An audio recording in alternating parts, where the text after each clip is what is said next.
আমি আয়না, আমি আসবো। বাংলাদেশের কুমিল্লা জেলার ময়নামতি অঞ্চল ইতিহাসপ্রেমীদের জন্য এক রহস্যময় স্থান। এখানে রয়েছে প্রাচীন বৌদ্ধবিহার, মৃত রাজাদের ধ্বংসাবশেষ এবং অজস্র অজানা গল্প। তবে আজ যে গল্পটা বলবো সেটা ইতিহাস নয়, এটা সেই অন্ধকার অধ্যায় যেটা কেউ বলতে চায় না। এটা এক অভিশপ্ত রাতের গল্প, একটা হারিয়ে যাওয়া মেয়ের আর এক কালো শক্তির। বছরখানেক আগে ঢাকা বিশ্ববিদ্যালয়ের প্রত্নতত্ত্ব বিভাগের কয়েকজন ছাত্রছাত্রী ময়নামতিতে ফিল্ড ওয়ার্ক করতে গিয়েছিল। তাদের মধ্যে ছিল নিলয়, রাফিয়া, মুনতাসির আর নিশাদ। তারা স্থানীয় একটা গেস্ট হাউসে উঠেছিল, কিন্তু রাফিয়ার খুব ইচ্ছা ছিল ময়নামতির পুরনো ধ্বংসাবশেষে রাতে একটু সময় কাটাবে, কারণ সে প্যারানর্মাল অ্যাক্টিভিটি নিয়ে গবেষণা করছিল। স্থানীয় এক বৃদ্ধ বারবার সাবধান করে দিয়েছিল, সন্ধ্যার পর ওদিকে যাইও না মা, ওইখানে কিছু আছে যেটা মানুষ না। কিন্তু যুবক যুবতীরা কি আর ভয় মানে? সেই রাতে তারা গিয়েছিল ময়নামতির ধ্বংসাবশেষে। জায়গাটা ছিল ভয়ানক নিস্তব্ধ, চারপাশে শুধু ঝিঞ্জি পোকার শব্দ আর মাথার উপর ঘন মেঘে ঢাকা আকাশ। হঠাৎ নিশাদ বলল, তোমরা কিছু শুনতে পাচ্ছ? কেউ যেন গুনগুন করে গান গাইছে।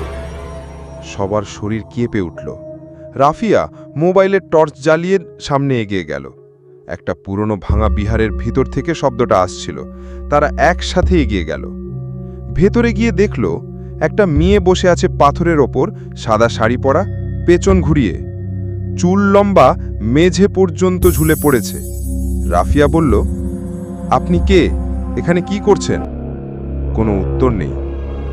নিলয় সাহস করে একটু সামনে এগোতেই মেয়েটা হঠাৎ ঘাড় ঘুরিয়ে তাকালো।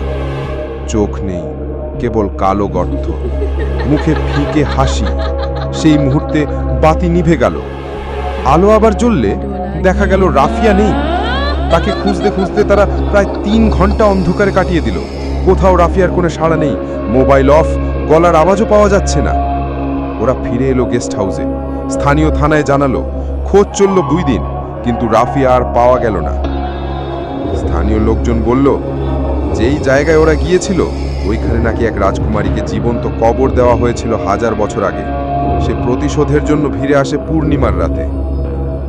ঘটনার প্রায় 1 বছর পর নিলয় হঠাৎ একদিন একটা ভিডিও পায় তার ইনবক্সে।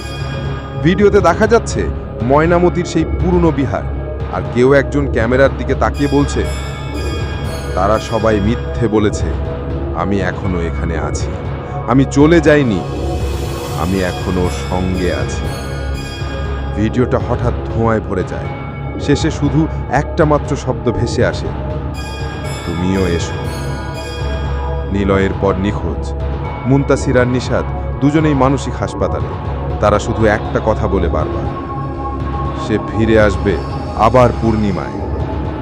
এখনো মাঝে মাঝে স্থানীয়রা বলে রাতে ময়নামতির ধ্বংসাবশেষে কেউ গান গাইছে আর বাতি নিভে যাচ্ছে। আবার কেউ কেউ বলে তারা সাদা শাড়ি পরা এক মেয়েকে দেখেছে পাথরের ওপর বসে থাকতে, যে আস্তে আস্তে তাকিয়ে বলে, আমাকে মুক্তি দাও।